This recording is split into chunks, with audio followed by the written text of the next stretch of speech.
এমনিতেই বিপদ, তার মধ্যে আবার নতুন বিপদ এসে হাজির হয়েছে। আব্বু মারা যাওয়ার পরে আম্মুকে দেখাশোনা করার জন্য আমরা নানুকে নিয়ে আসছিলাম আমাদের সাথে। সেই নানুই এখন অসুস্থ হয়ে পড়েছে।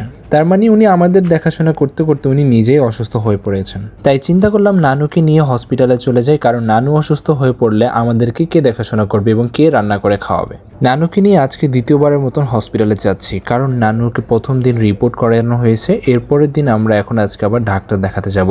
একটি টেস্ট বাকি ছিল, সেটি আজকে সেরে নিচ্ছিলাম। এরপরে ডাক্তারকে দেখিয়ে ডাক্তারের পরামর্শ অনুযায়ী নানুর ওষুধগুলো নিয়ে নিচ্ছিলাম, কারণ নানুর এখন সুস্থ থাকাটা খুব জরুরি। আপনাদের কার কার এখনও নানু জীবিত আছে কমেন্ট করে দিন। যেহেতু নানু অসুস্থ, তাই আজকে ইফতারটা আমরা বাইরে থেকে অর্ডার করে নিয়েছিলাম। আমরা অর্ডার করেছি কুকিং স্টোভ ফেসবুক পেজ থেকে। আপনারা এই খাবারগুলো ঈদ স্পেশাল অর্ডার করতে পারেন, কারণ এগুলো ঈদ স্পেশাল হিসেবে তৈরি করা হয়েছে এই ডালাগুলো।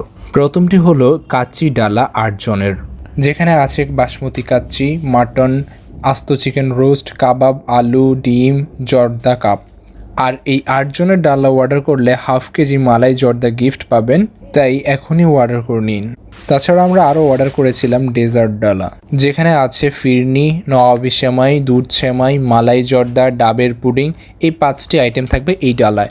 প্রত্যেকটি আইটেম খুবই সুস্বাদু ছিল। আপনারা কুকিং স্টোভ ফেসবুক পেজে থেকে এই ডালাগুলো অর্ডার করতে পারেন ঈদের সময়, তাহলে আর বাসায় এক্সট্রা করে ঝামেলা থাকবে না। তো ইফতার সময় হয়ে গিয়েছে।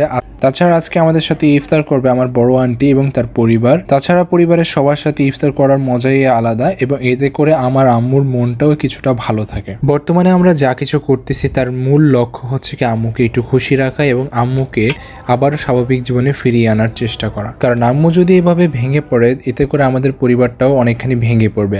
তাছাড়া নানুও তো সারা জীবনের জন্য থাকবে না, তাই আম্মুকে যত দ্রুত সম্ভব স্বাভাবিক জীবনে ফিরিয়ে আনার চেষ্টাই আমাদের। এইদিকে কাচ্চিগুলো আমরা একটু খেয়ে দেখলাম কেমন হয়েছে। কাচ্চিগুলো যথেষ্ট পরিমাণে মজা ছিল, আমরা সবাই অনেক বেশি উপভোগ করেছি এই খাবারগুলো। আপনারা চাইলে কিন্তু অর্ডার করেই নিতে পারেন, কারণ খাবারগুলো খুবই সুস্বাদু ছিল এবং ডেজার্ট আইটেমগুলোও খুব মজা ছিল। আমরা সবাই অনেক বেশি মজা পেয়েছি এই খাবারগুলো খেয়ে।